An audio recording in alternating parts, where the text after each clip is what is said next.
사원의 평균 연봉이 2,200만 원이 넘습니다. 일본에서 연봉을 제일 많이 주고 시가총액을 보면 3위에서 한 5위 정도를 왔다 갔다 합니다. 50%가 넘는 영업이익률을 올리고 있는 괴물 같은 기업 어디일까요? 재팬인사이드 지금 바로 시작하겠습니다. 한일재단에서 자문교수를 맡고 있고요. 한국에 대해서 일본 경제를 가르치고 또 연구하고 있는 이창민입니다. 일본에서 월급을 가장 많이 주는 회사는 어디일까요? 토요타? 소니?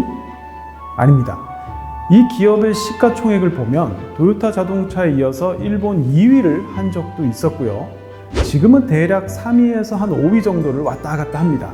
이 기업의 이름을 처음 들어보시면 이게 어디 중소기업인가? 이렇게 생각하시는 분도 있을지 모르겠습니다만 이 기업은 사원의 평균 연봉이 놀라지 마십시오. 자그마치 2,200만 원이 넘습니다. 이 기업은 또 여러 가지 전설을 가지고 있는데요. 예를 들면 영업이익률이 무려 55%에 이릅니다. 연평균 성장률도 10%가 넘고요. 이런 어마어마한 실적 때문에 일본에서는 괴물 같은 기업 땡땡땡이라고 불리는데요. 어딜까요? 바로 키엔스라는 회사입니다. 키엔스는 1974년 타키자키 타케미츠라는 분이 효고현에 처음 설립을 했는데요. 처음에는 리드 전기라는 사명으로 시작을 했다가 1986년 지금의 사명인 키엔스로 변경을 했습니다. 이 키엔스는 영어로 Key of Science, 그러니까 과학의 열쇠라는 뜻입니다. 주로 만드는 제품이 바코드 인식기, 그 다음에 공장 자동화에 필요한 센서, 계측기, 이런 B2B 제품이 생산하는 제품인데요. 사실 그래서 많은 사람들이 이 기업의 제품을 실제로 구경할 기회는 거의 없습니다. 우리나라의 키엔스가 많이 안 알려진 이유도 여기에 있다고 할 수 있겠습니다. 키엔스는 산무, 즉 세 가지가 없다고 알려져 있습니다. 첫 번째, CEO가 없습니다. 정말로 CEO가 없냐? 그런 뜻이 아니라 CEO가 누군지 밖으로 잘 드러나지 않는다는 뜻입니다. 여러분도 잘 아시는 일본 전산의 나가모리 시게노부, 그 다음에 소프트뱅크의 손 마사요시, 그 다음에 유니클로의 야나이 타다시, 이런 분들이 대중들에게 굉장히 잘 알려져 있죠. 그러나 이들 기업들보다 시가총액 순위가 훨씬 높은 이 키엔스의 타키자키 회장은 잘 알려지지 않습니다. 이 타키자키 회장은 효고현의 공립고등학교를 졸업을 했고요. 1974년 키엔스의 전신인 리드 전기를 설립한 이후에 50년 동안 회사를 키워왔지만 회사 경영 이외에는 전혀 다른 데는 관심이 없습니다. 그리고 대중 노출도 극도로 꺼리는 편이죠. 그래서 이 키엔스는 많은 부분이 베일에 가려져 있습니다. 두 번째, 키엔스에는 공장이 없습니다. 이 키엔스는 외주로 생산을 주로 하기 때문에 사원들이 대부분 영업을 담당하고 있고요. 이 고객사를 위해서 이 영업사원이 개선책을 고민하고 제안을 하고 하는 그런 기술이 기반되는 영업을 하고 있습니다. 마지막으로 세 번째, 영업이 주된 업무이긴 합니다만 절대로 네버 접대는 없습니다.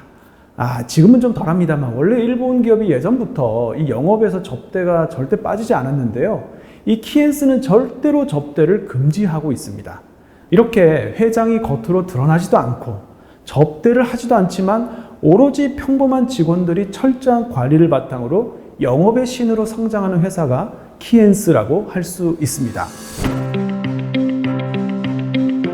무엇보다도 계획적인 직원 관리에 따른 효율성이 굉장히 높은데 그 비밀이 있다고 할 수 있는데요. 우선 영업사원의 일과를 보면 아침 7시에서 8시 사이에 출근해야 됩니다.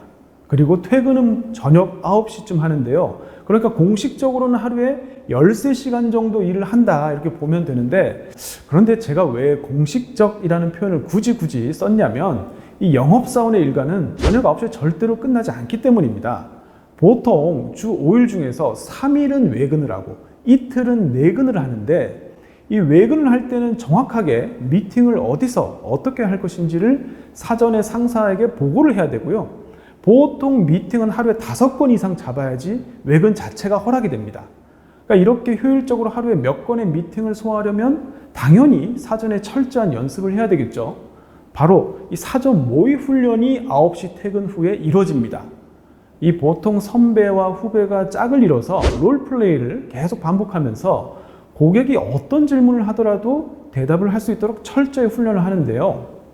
이 영업이 중요한 키엔스에서 직원 간의 롤플레이, 이 프레젠테이션 훈련은 굉장히 똑똑하기로 유명합니다. 일단 이 만드는 제품이 엄청나게 많잖아요. 그런데 이 스펙을 모두 암기해야 됩니다. 또 고객이 뭘 물어볼지 모르기 때문에 이렇게 툭 치면 잘잘잘 하고 나와야 돼요. 예를 들어서 이거 내일 고객사 미팅이 5건 있는데 첫 번째 미팅이 그 사장님이 보니까 골프를 좋아하시던데 그렇다면 우선 골프 이야기를 꺼내야 되겠다. 그러고 나서 최근에 기계를 바꾸려는 계획이 있는지 없는지 좀 여쭤보고 만약에 바꾸신다고 하면 요거를 추천해야 되겠다. 이런 식으로 미리 시나리오를 짜서 선배 앞에서 계속 반복 연습을 하는 겁니다. 지금 사진에 나와 있는 것은 센서 사업부의 직원인데요. 이렇게 거의 매일 상사 앞에서 롤플레잉 연습을 합니다.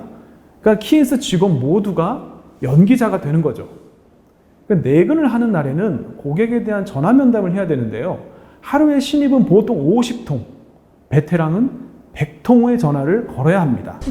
심지어 이제 출근하면서 스마트폰 있잖아요. 그거 락커에 보관해야 돼요. 그러니까 일하는 시간과 노는 시간이 확실히 구분이 되어 있고요. 놀라운 것은 간식 시간도 따로 정해져 있습니다. 심지어 간식의 종류도 정해져 있어요. 2종류 중에 하나 먹어야 됩니다. 소이조이 아니면 칼로리메이트.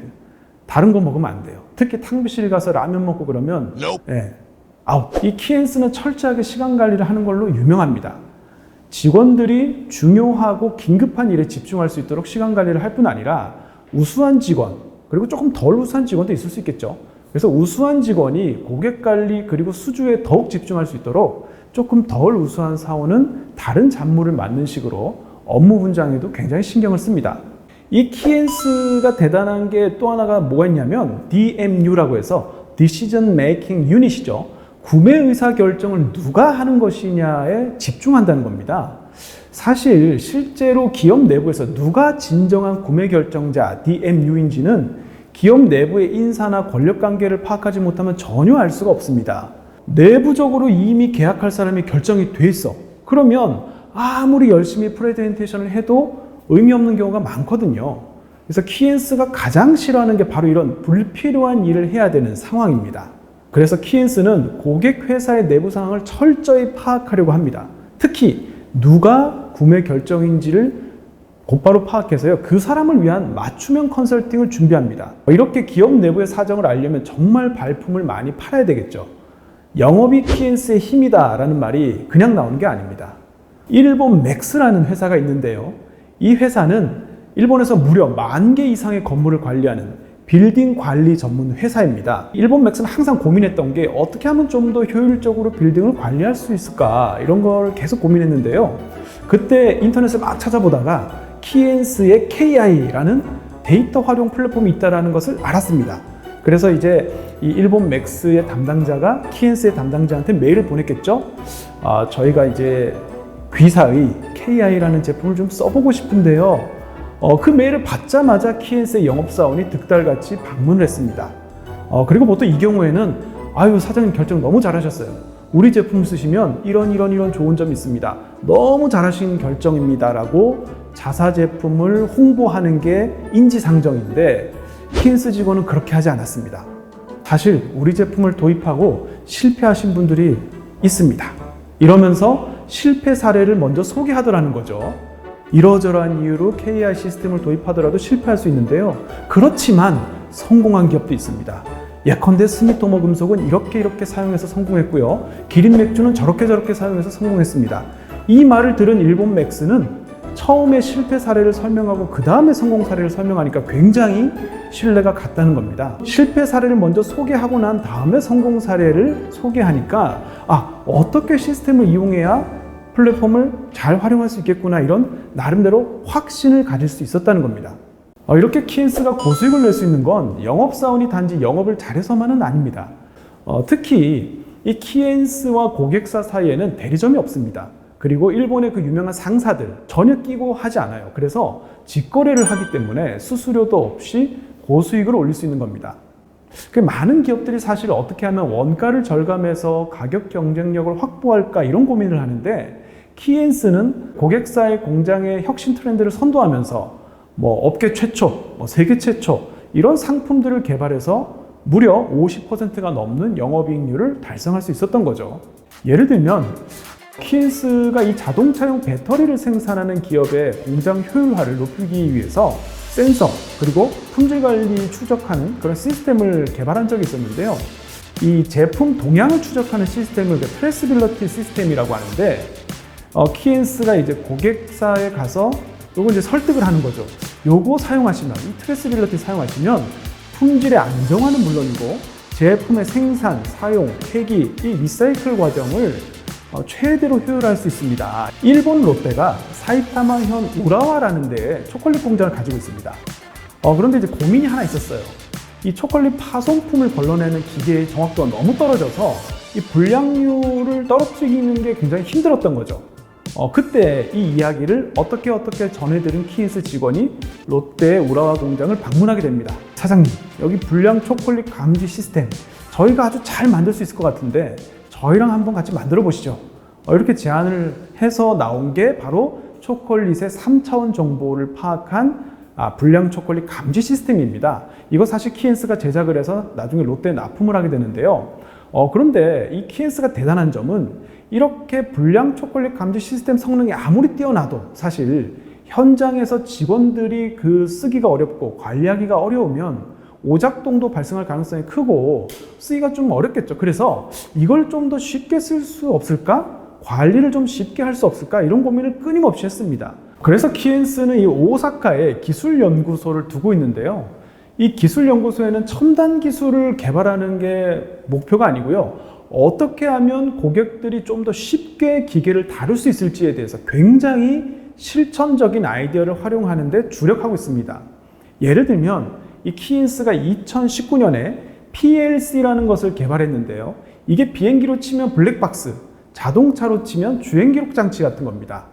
만약에 공장에서 트러블이 발생을 하면 이 PLC를 뒤져서 그동안의 기록을 다 살펴볼 수가 있기 때문에 트러블의 원인이 무엇 때문인지를 바로바로 알 수가 있습니다. 키엔스는 고객의 요구를 전부 들어주는 게 아니고 사실은 지금까지는 없었던 잠재적인 니즈를 개발하는 쪽에 더 가깝습니다. 키엔스에는 표준 제품이라는 게 있습니다. 기본적으로는 고객 기업들이 사실상 요구가 공통된 부분이 많기 때문에 그 공통된 요구에 대응할 수 있는 제품을 우리가 표준 제품이라고 하고요. 키엔스는 주로 이 표준 제품을 판매합니다. 그러고 나서 한번 판매를 하고 끝나는 게 아니라 이제 그 고객사 공장에 자주 들락날락 하면서 미팅도 하고 인간적인 관계도 맺고 이러면서 아직 드러나지 않은 숨겨져 있는 니즈, 그러니까 문제점을 발굴을 하는 거죠. 그러고 나서 제안을 하는 겁니다. 제가 가만히 공장을 보니까 그동안 모르셨을 것 같은데 이런 문제가 있는 것 같고 요거 개선하면 더 좋아질 것 같은데요 라고 하면서 자사의 제품을 홍보하는 식입니다. 이제 키엔스는 일본을 대표하는 기업일 뿐만 아니라요, 일본의 경제 산업의 인재의 산실, 인큐베이터의 역할까지 하고 있습니다. 예전에 사실 일본 기업에서는 잘 볼 수 없었던 특징이라고 할 수 있겠습니다. 오늘은 우리나라에 잘 알려져 있지 않는 일본 기업, 그리고 일본에서 연봉을 제일 많이 주고 무려 50%가 넘는 영업이익률을 올리고 있는 괴물 같은 기업 키엔스에 대해서 알아봤는데요. 앞으로 더욱더 재미있지만 유익한 그리고 숨어있는 일본 경제 산업 이야기로 찾아뵙겠습니다.